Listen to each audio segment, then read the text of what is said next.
Right. కరీంనగర్లో కొత్త branch ప్రారంభించింది వైట్ గోల్డ్ సంస్థ. ఇప్పటికే బంగారం కుదవపెట్టి డబ్బులు పొందాలనుకునే వాళ్ళకి తమ సంస్థ మంచి అవకాశం అన్నారు వైట్ గోల్డ్ సంస్థ ప్రతినిధి మనోజ్. కర్ణాటకలో 125 బ్రాంచెస్తో విస్తరించిన తమ సంస్థకు తెలంగాణ, ఏపీలో 12 చొప్పున బ్రాంచెస్ ఉన్నాయన్నారు. కరీంనగర్ మంకమ్మ తోటలో నూతన బ్రాంచ్ను ప్రారంభించారు మనోజ్.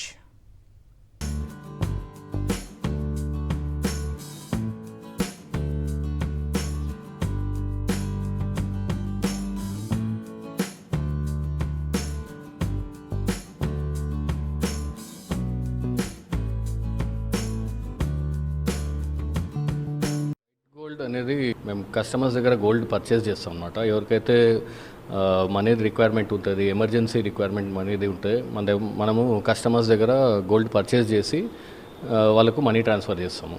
అండ్ అలానే సేమ్ మన దగ్గర తాకట్టు పెట్టిన బంగారం కూడా మనం రిలీజ్ చేసి కస్టమర్కి డిఫరెన్స్ అమౌంట్ అనేది పే చేస్తాం అనమాట. సో వైట్ గోల్డ్ అనేది ఆల్రెడీ రికగ్నైజ్డ్ బ్రాండ్. మనది కర్ణాటకలో అరౌండ్ 120+ బ్రాంచెస్ ఉన్నాయి. తెలంగాణలో ఇది 12th బ్రాంచ్. అండ్ ఆంధ్రాలో కూడా మాకు 12+ బ్రాంచెస్ ఉన్నాయి. And another 4-5 openings, new branches కూడా ఓపెన్ చేస్తున్నాము. మరిన్ని అప్డేట్స్ కోసం ఛానల్ను సబ్స్క్రైబ్ చేయండి. నోటిఫికేషన్స్ కోసం బెల్ ఐకాన్ పై క్లిక్ చేయండి.